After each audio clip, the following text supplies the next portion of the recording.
Okay, so Foxbody and SN95 Kenne Supercharger kits all came with a compressor made by Opcon Autorotor. And this stopped with the advent of the SN197s because Kenne took over the job and started making the complete kits themselves. So the older Foxbody and SN95 Superchargers have been out of production for 15 years now, as of, well, just about 2020. So the newest ones you'll find are 15 years old, and these can go all the way back into the late 80s. So those are over 30. The one that is on my car is toast, and I've explained that all in another video. And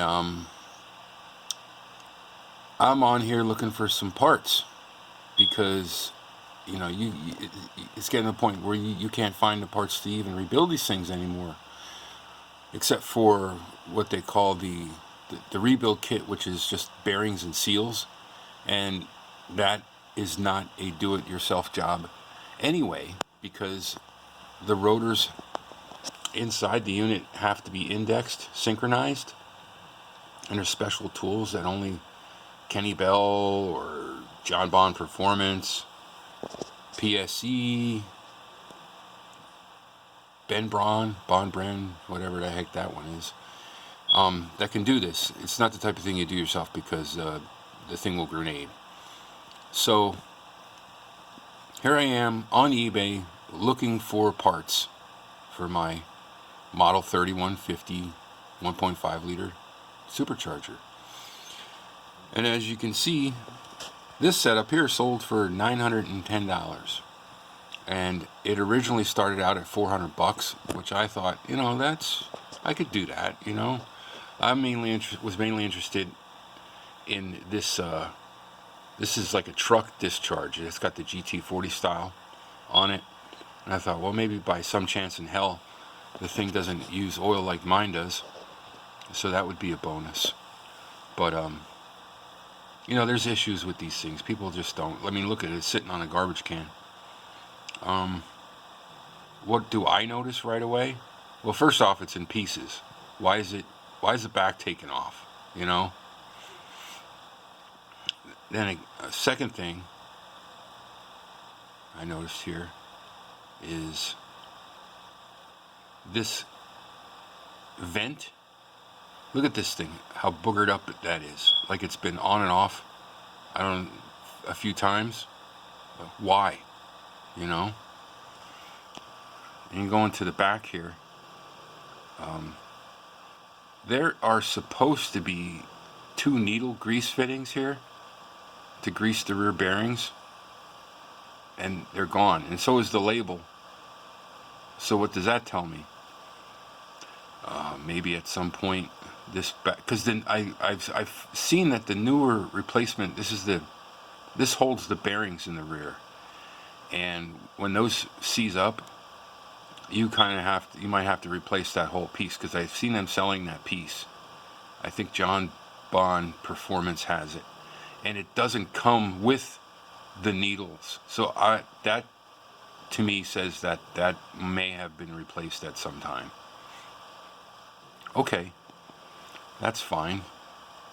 You know, like I said, these things are not new anymore. What was the other thing?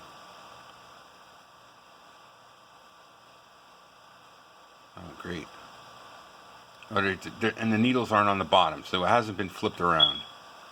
That was the other thing. This is not cooperating. Okay. Now, you see that? Well, there's the 3150 ID. That 19588. That's telling me. Well, these things are made in Sweden, so they use a different date coding system. That's the 19th day of the 5th month of 1988. So that's when this was produced. Sometimes they just use a 4-digit code, like I think you might see like a 4996. That would be the 49th week of 1996. Alright, what else do we see here? Well, for one, the seller does not accept returns. Okay. And the seller has 0 feedback. So what does that mean? That means that if there's a problem, you can give them a negative and they can just close the account and start over. This is the kicker. Kenne Supercharger, condition is used. This is what I have, nothing else but the supercharger. Spins perfect, and there are no flaws visible on the rotors. So what made you decide to check that? I don't know. The catch is, I don't know what year Mustang it fits, but it's a GT40 style intake. On the discharge, they're meaning. On the intake, the discharge is a GT40. Snout length is blah, blah, blah, blah. So, they probably have nothing to do with this thing. They got it somewhere for cheap because somebody discarded it. Probably because there's an issue. Like I said, they use oil. Mine uses it. If I drove it 50 miles without filling it up, it would be seized before I got there. And that's why I'm going through this right now. I just wanted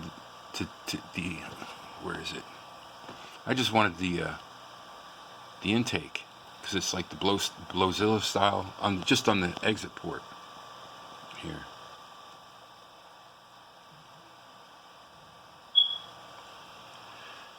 You can use the lower GT40 intake for this one, and you know, it's just parting to get these things together at this point.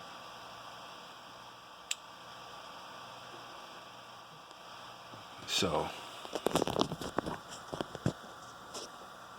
keep in mind, they're all pretty well used at this point. Watch out for the flags. It's hard to get anything rebuilt. I'm going to go out here and show you what I'm talking about. On mine,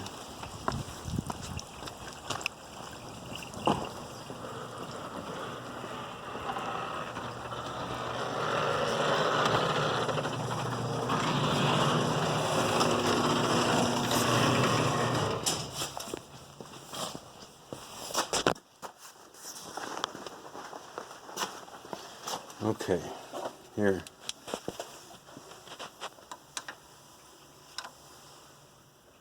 See, that's what that vent is supposed to look like. Not all boogered up. And then in the back here, they're the grease fittings. And you can't really see, but there's an ID tag in between the two grease fittings that says Opcon Autorotor, model 3150, etc. And of course this thing is filthy. But I'm not sure what I'm going to do yet, because I haven't gotten any help yet as far as what to do about a rebuild on this. Oh, and it's $700 to rebuild it, provided it can be rebuilt. You know, you'll see threads on here saying that Kenne can't be rebuilt. Well, if there's anything wrong with it besides the fact that it needs new seals and the 4 bearings that are in here that the rotors run on, there's nothing you can do with it, because that's all that's offered anymore. These things are done, obsolete. The only thing I've found so far is the new kit, which has the newer style supercharger, you know, and you can only get it from one place, TPS Motorsport, $4,000, and $4,500 if you want the Flowzilla intake. And at that point, if you're going that far, why not spend the extra $500 for the real intake with the bypass? I mean, it's senseless for the $4,000 for the other one. Anyway, I hope that helped. I'll be updating on what I'm going to do if I hear anything back, and so forth. Thanks.